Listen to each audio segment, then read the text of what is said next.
Addiction. It's when something that started as normal use becomes a compulsion that slowly consumes your life, with the desire to get more occupying your every waking thought. Most addictions are to a substance, with the most common being nicotine, alcohol, and various drugs. The common treatment is to go cold turkey with a support system that keeps you from relapsing. But what happens when your addiction is to a basic biological imperative? That's sex addiction, and it's surprisingly common. A compulsion to have sex is nothing new. Everyone's familiar with the sex drive, also known as the libido. A combination of biological, psychological, and social factors, the sex drive is driven by a combination of neurotransmitters and hormones including dopamine and either testosterone or estrogen. Production of these hormones varies in different people, and some people may have a much higher sex drive than others. So, what sets sex addiction apart from a high sex drive? Well, that depends on who you ask. Scientists differ on whether seeking sex compulsively actually qualifies as an addiction, and it's not a clinical diagnosis in the DSM yet. However, other mental health experts have observed a surprising number of people who have trouble controlling intense and frequent sexual desires that lead to self-destructive behavior. The team behind the International Classification of Diseases did create their own category for it, officially titled compulsive sexual behavior. So, how many people are battling sex addiction? Well, that depends on how you define it. If you consider everyone who's dealing with sex-related issues, that number could be as high as 16% of people. But if you look at more severe symptoms and try to pinpoint a definition of sex addiction, it's closer to between 3 and 6%. That's still a lot of people who haven't had a name for their condition until recently. And one thing stands out in many studies of sex addiction: men are almost twice as likely to develop this addiction as women. So what causes sex addiction? Is it a purely psychological condition, or is there something deeper at work? Scientists have looked at many possible causes. Psychologists have observed that those who display symptoms of sex addiction often begin their sex lives at an early age, and many have experienced serious trauma as a kid. That leads to many to believe that it's an unhealthy coping mechanism for people who never had the opportunity to develop their sex drive at an older age. And getting to the root of the trauma and addressing it may be the best treatment approach. Others argue it may be a symptom of borderline personality disorder, which many people with a tendency toward promiscuity are diagnosed with. Others argue that it might be an imbalance in natural hormones and neurotransmitters causing the addiction. Those taking medications that affect their dopamine production have been observed to develop a syndrome that can result in compulsive sexual activity or gambling. So, how to research this condition beyond talking to people who experience it? Time to call on the researchers' most reliable tool: rats. Compulsive sexual behavior isn't exclusive to humans, as anyone who's seen a bunch of wild rabbits would know. Scientists studying rats that display compulsive sexual behavior have observed that this behavior is driven by the same mechanisms in the brain that affect drug addiction. This is the clearest proof yet that sex addiction is a genuine addiction, but it's complicated by the fact that sexual addiction is not an outside stimulant. It's a natural instinct that acts as a positive reinforcer. Naturally perceived by the brain as a reward, it triggers the instinct to seek it, and the brain responds accordingly. Finding the line between the natural desire for sexual activity and the emergence of an addiction is one of the biggest challenges facing researchers. And that's one of the challenges facing sex addiction sufferers too. Where does the line change between a desire and an addiction?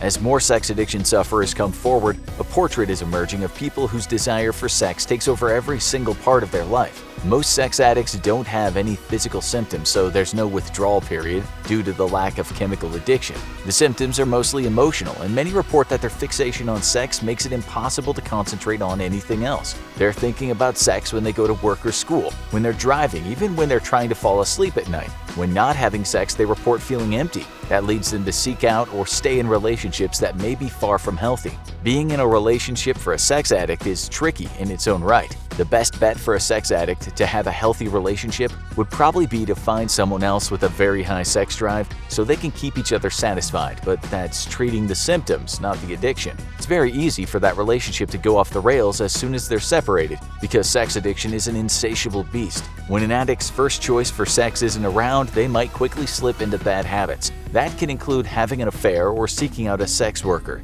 either of which could not only destroy their relationship, but leave them and their partner vulnerable to sexually transmitted disease. Making it trickier, sex addiction is a disorder, but it may be one of many.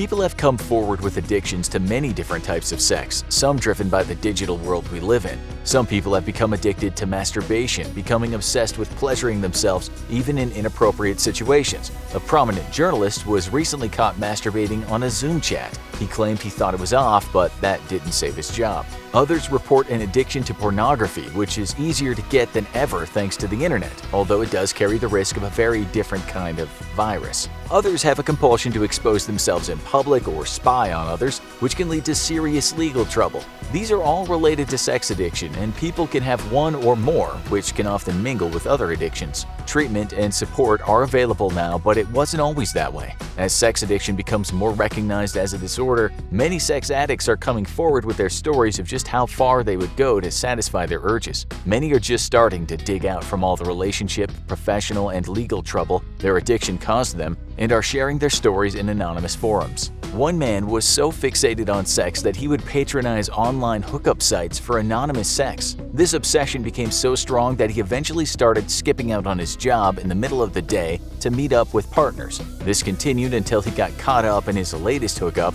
and missed an important meeting. A quick dismissal from his job soon followed as he hit rock bottom. Other sex addicts use their addiction to cover up for other stressors in life. A successful businessman's marriage was already in trouble when he started giving in to his compulsion to hire prostitutes. It didn't take long for his wife to figure out a lot of money was going missing, and she demanded he stop. So he promised he would, but he actually started opening new accounts, hiding his money, and getting deeper and deeper into the world of compulsive sex. And that's only the start of the trouble sex addicts can find themselves in without treatment. Addictive behaviors often go together, and people who are susceptible to one are vulnerable to others. One woman had a stable relationship with her husband until he wanted their active sex life to involve drugs. At first, she agreed, but his drug use grew out of control and put them both in danger. She pulled away, but he got sucked deeper and deeper into his addiction and concealed his addictions from her. Another man was used to drinking pretty heavily as part of his social scene. He liked to ask random women for selfies and use them as his personal connection for pleasuring himself.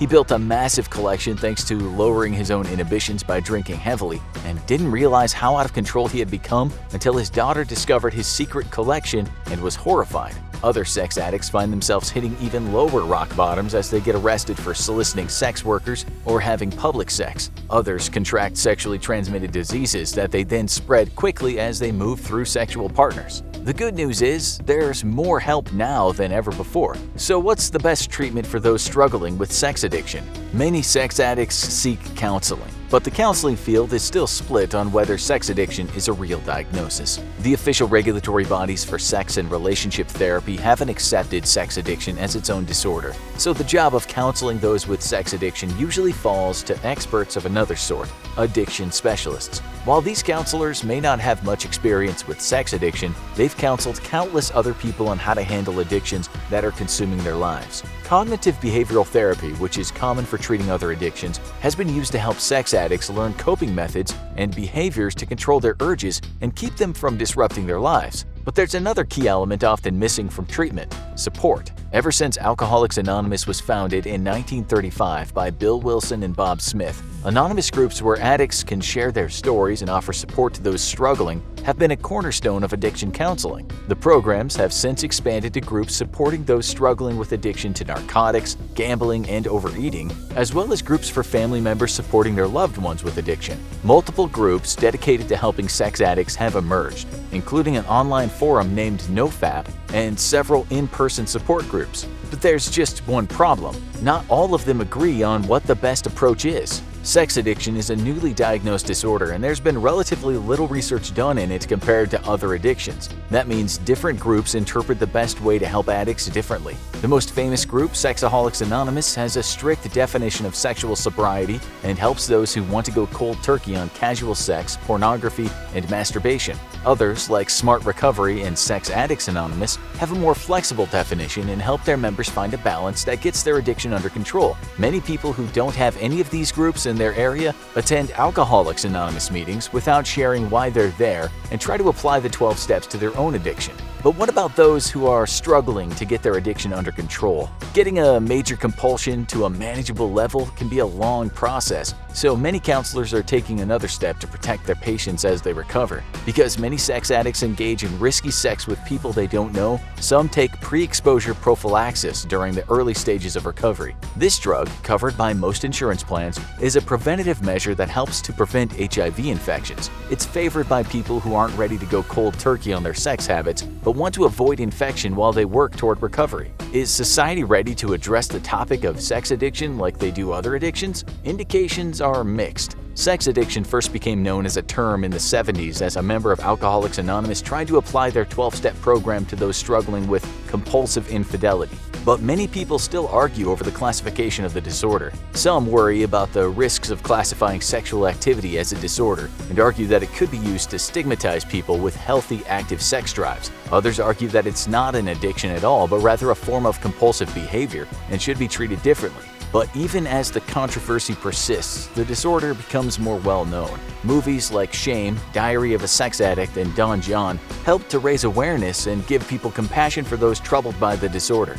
The number of support groups is growing, and those seeking help for sex addiction are finding more people who have battled the disorder to welcome them as they start their own fight. For more on strange sexual behavior, check out the craziest things people are attracted to, or check out this video instead.